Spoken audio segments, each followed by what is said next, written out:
guys, it's your girl Yeliz, and I am back with another video. I know, it's Game Awards time. I am hype, and in this video, just want to talk about what I felt and my review and my thoughts and impressions of the Game Awards now that it's over. Now that I am calm, now that I am collected-ish.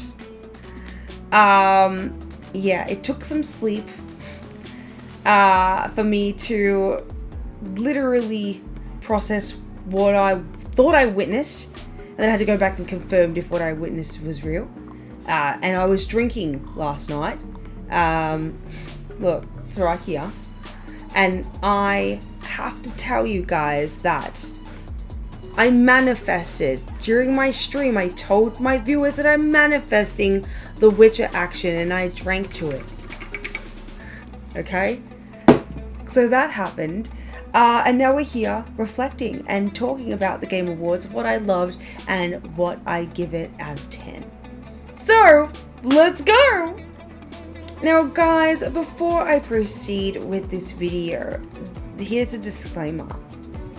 My reaction videos, my kicking and screaming and my crying and my excitement and my dramaticness is all 100% weird Yeliz authenticity.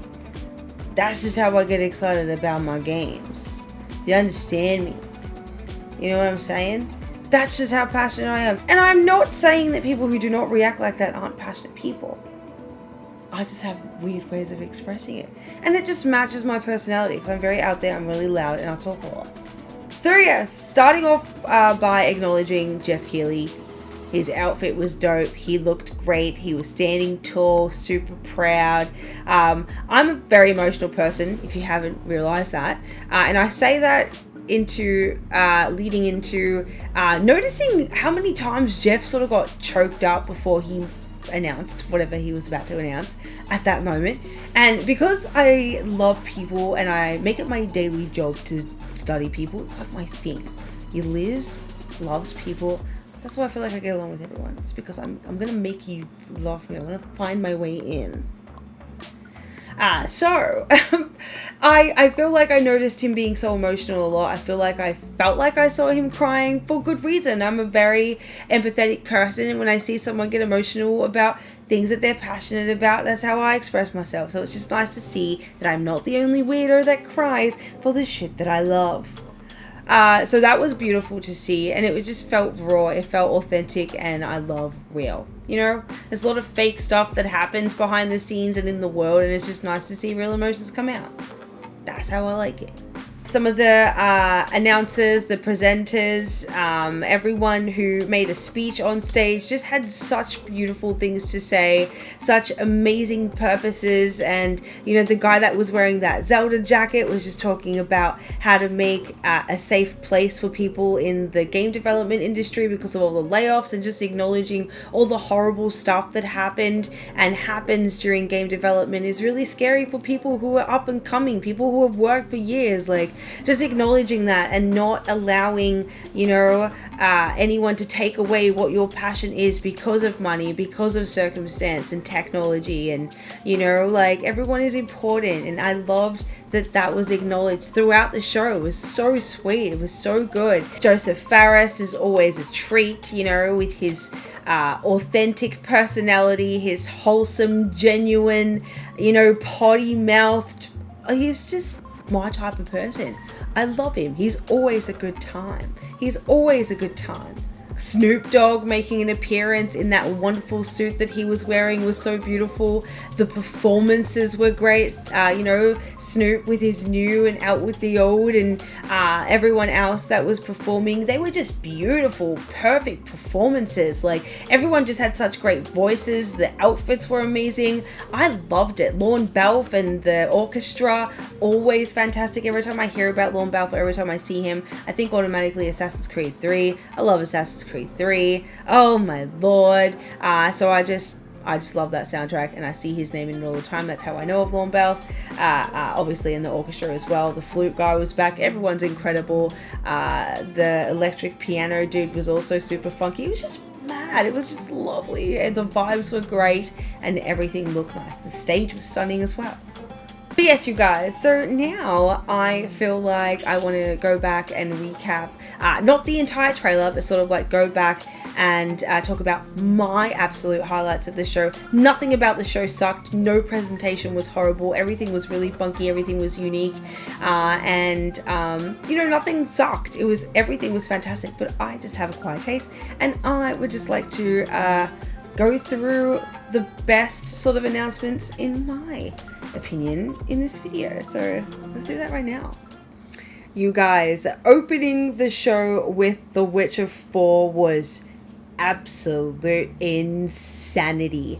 I mean, I cannot believe that this game was one of the first things that we saw. Firstly, I would expect it to be one of the last, because it was the absolute highlight of the show. So that was a bit of a shocker. But Ciri and her gorgeousness and seeing her face for the first time was so mind-blowing to me, yet alone her outfit, man. The way that they've designed the outfit to look very much like Geralt, but give it like an assassin sort of twist to it, and Ciri just being the perfect looking Ciri that she could ever be.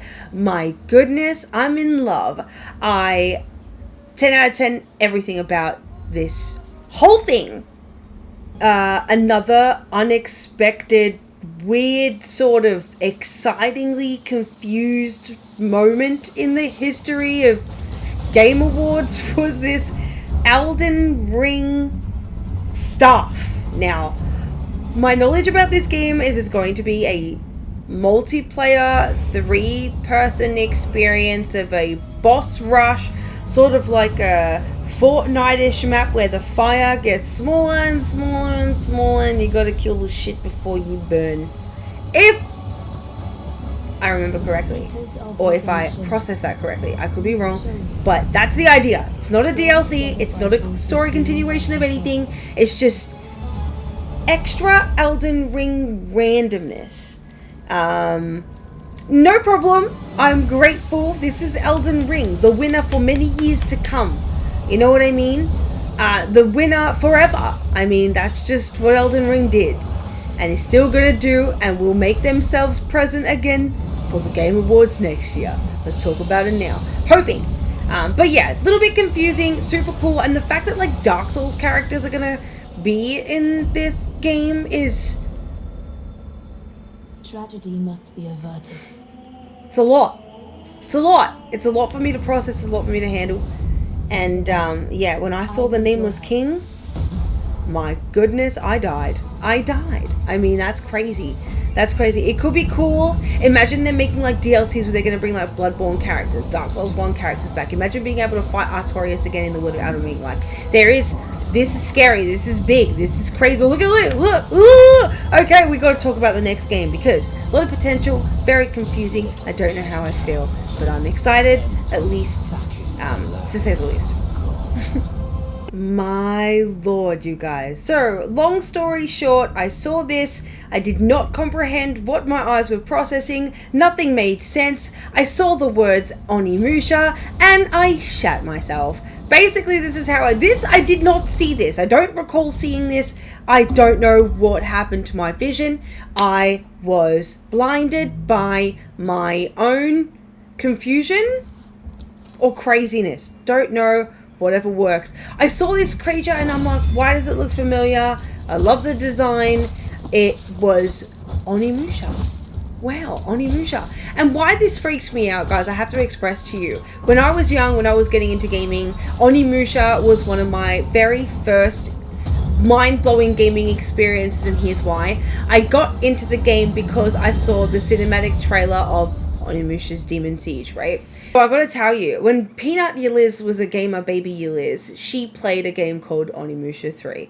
It was the most groundbreaking experience, and I only played it because of the cinematic trailer. Now, the cinematic trailer, the Demon Siege or something, it was about the ship where the AI robots got smart, la la la, Demon Man came out. Craziest cinematic trailer I have ever seen in my life, and I don't think I've ever gotten so excited over a cinematic trailer to the point where I would watch it at least 10 times a day, and I was just a young kid. It was like a, what, 3-minute long trailer. It was a fairly long trailer. It's probably aged now, but if you haven't seen it, go check it out, and you could imagine how badass that would have been in the time that it came out. Onimusha 3, one of my favorite games of all time. Right, like up there with Abe's Odyssey, up there with The Bouncer. I love Onimusha as one of my very first gaming experiences. I can't believe Onimusha is happening. And then when I watched it again, I realized all those souls were going into the gauntlet, and then it just hit that Onimusha is actually real and is actually happening in modern day technology. Hell yes, I know I'm rambling, but damn. I know I'm rambling, but damn! This is cool. And congratulations to Tekken 8 being Game of the Year. Got the award for the best fighting game of the year. Well deserved. Very obvious. Come on now. Whoever said Dragon Ball, stay there. But it was easily Tekken for me. And the fact that there was the rumor going around that there was going to be like a Final Fantasy and Tekken sort of crossover. And Bandai's really good at that. They've done it multiple times. Like we had Noctis last time, didn't we? But yeah, so everyone was like, Tifa, Tifa, Tifa, and I'm like, no, no, no.